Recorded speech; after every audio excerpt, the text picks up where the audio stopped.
In this video, I'm going to show you how to make our love pillow. So here is our love pillow, and I want to run through how to make it in this video. I do want to thank David Textiles for sending us the fabrics. All of these Reds fabrics are from them. We do a lot of projects for their blog posts. I recommend hopping over to davidtextilesinc.com and following along on their blog posts. We try to do free projects for them every couple of months. It's a great blog to follow, and again, usually you can find some really fun stuff over there. So let's move on to what you need to make this pillow and the cutting.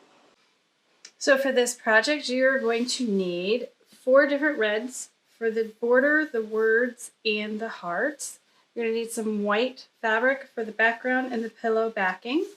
You're going to need fusible web and a Sharpie marker to trace all of the hearts onto the fusible web to then cut them out.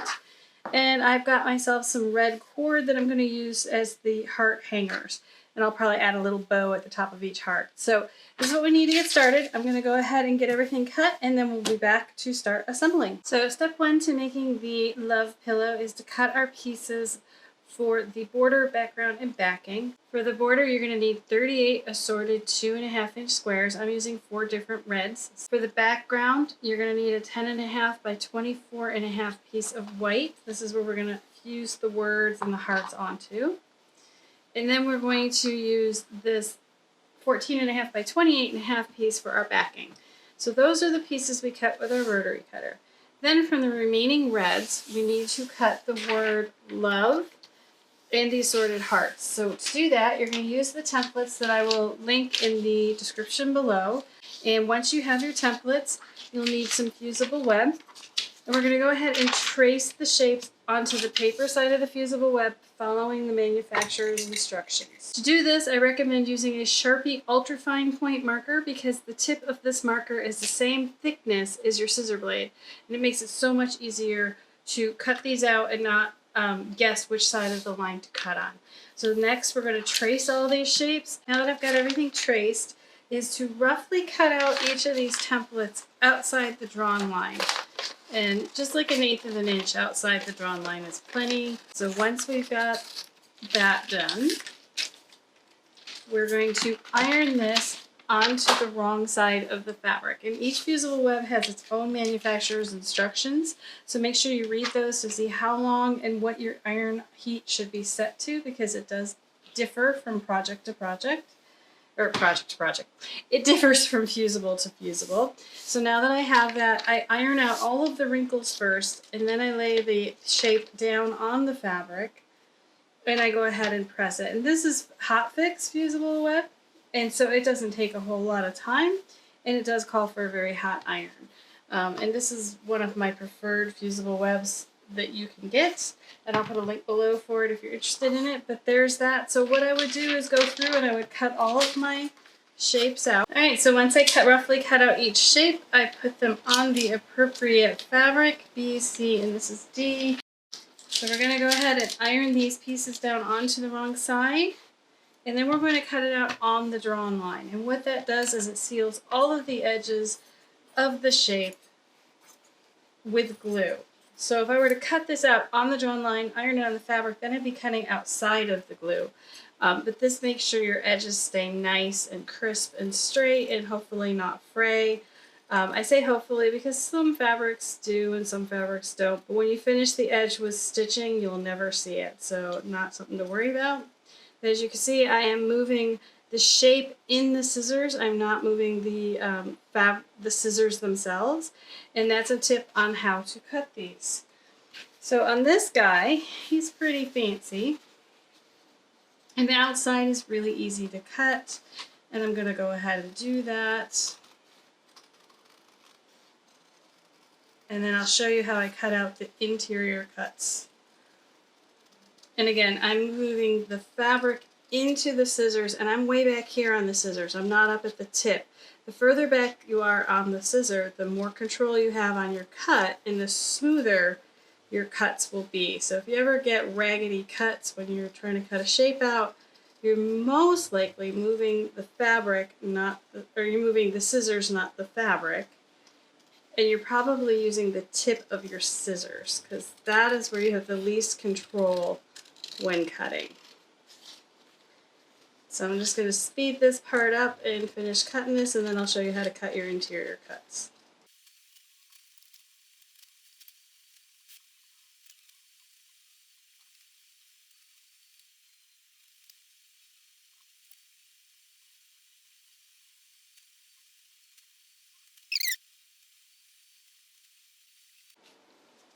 Alright, so we have that. Now we need to cut these interior cuts, and to do that I fold the piece in half and I make sure I have a lot of real estate on either side. I take my scissors and I take a slit.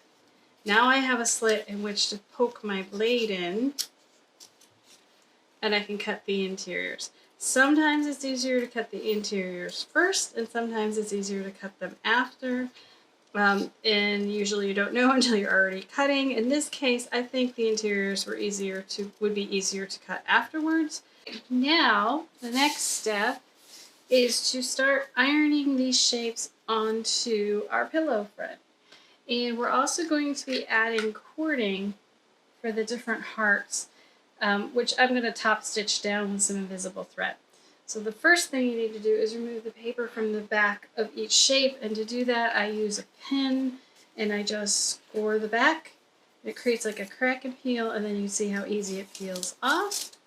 Now the word is the hardest part because it is the floppiest part, and I'm going to guess that is the middle of the word. And then I'm going to center it. I did a little center line there. Alright, now to make sure that's straight, the 3.5 inch line is on the edge of the fabric, and then I'm going to use the edge of the ruler to make sure the letters are aligned properly. It gives me like a line for all my fonts to line up, and then once that is centered, double check it, and then go ahead and iron it in place.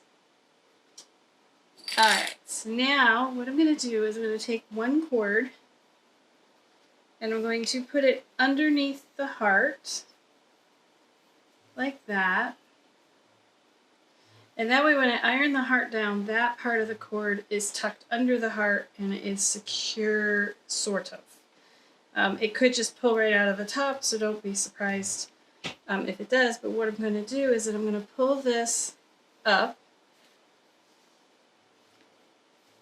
so it is straight but not super taut.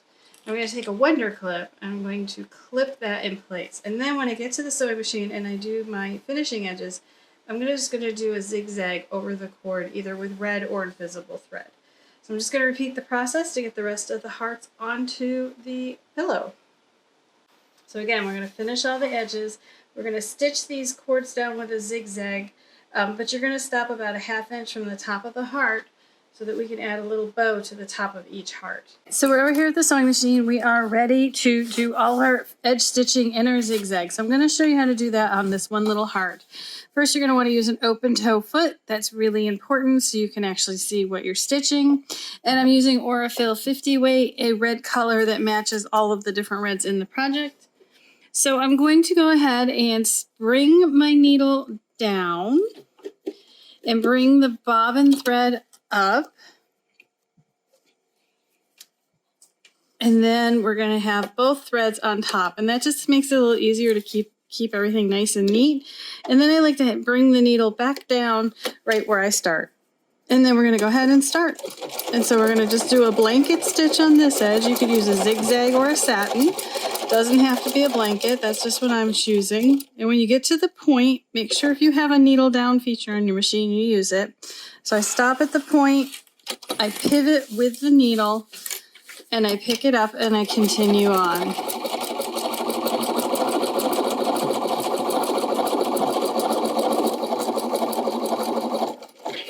And then when you need to, you lift your pressing foot, rotate on the needle, and you have to do this on curves, and you have to do it multiple times. So, you know, when people go off their shape, it's usually they're not pivoting enough on the shape to actually get the stitch aligned to where it needs to be.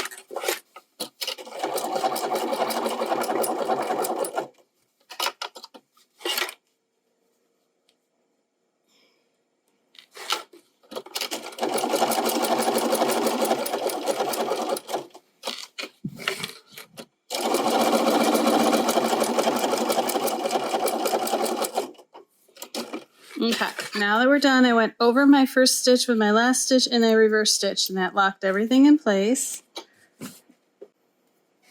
Okay.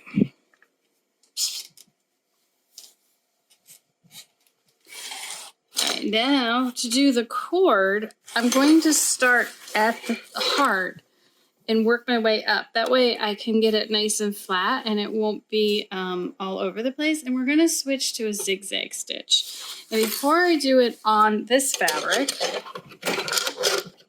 I'm going to go ahead and put it on a scrap piece and try it to make sure I like the stitch. So I'm just gonna lay one on a piece of scrap material.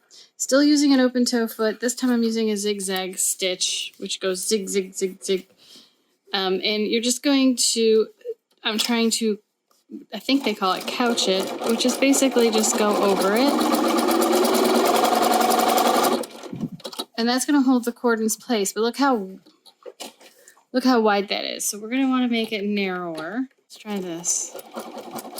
There we go. Now you can see the difference. See, that looks nice and neat, and that looks too wide. So what I'm doing, this is like 1/8 inch cording. I've got my length at 3 and my width, my length at 1 and my width at 3. And that will hold the cords in place on the pillow and make it easier for you to handle the pillow without them loosening and getting caught on stuff. So again, we're gonna start at the top where the heart is. And as I'm stitching this, I'm making sure that it is running straight. I'm gonna un-wonder clip it, we don't need to do it. I'm going to make sure it's running parallel to the edge of the fabric. And I'm just going slow and I'm letting it kind of lay itself down because I really don't want to make it too tight and make it bulk up or bunch up my backing. There we go. So there's that. I'm going to clip that so it's even. There's our first heart put down with its cord in play.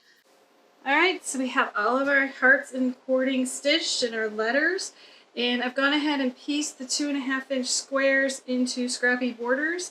You need 5 on each side and 14 for the top and 14 for the bottom. I'm gonna go ahead and get those sewn on and we will have our pillow front done. So there is our pillow front. We have our pillow front done, and now we're going to go ahead and place it right sides together with the pillow back. We'll go ahead and sew the two pieces together, leaving an opening at the bottom for stuffing and for turning. So about 4 inches probably would be plenty. So we have the 2 layers sewn together and I left an opening for turning. Okay, so now we've got it all turned right side too. We're going to stuff it through the opening. Alright, so we have it all stuffed. Now we need to just fold this edge in and we're going to hand sew it closed and we will be done with our pillow. So I'll get it hand sewn and I'll show you what it looks like all finished.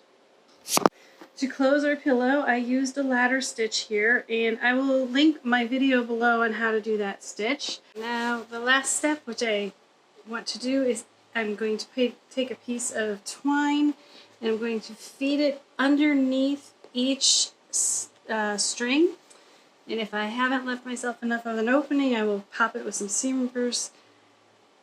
And I'm just going to tie a sweet little bow. And each piece is about 8 inches long. And there we go. So here it is, the love pillow's all finished. There it is with little bows on each heart and the word love. It was super easy, it took about 2 hours. There's the scrappy border in the back, and that's what it looks like. So I hope you've enjoyed this tutorial on how to make this quick and easy love pillow just in time for Valentine's Day. And if you have, make sure you like and subscribe and ring the bell if you want to be notified every time we do a video. As always, thank you for watching.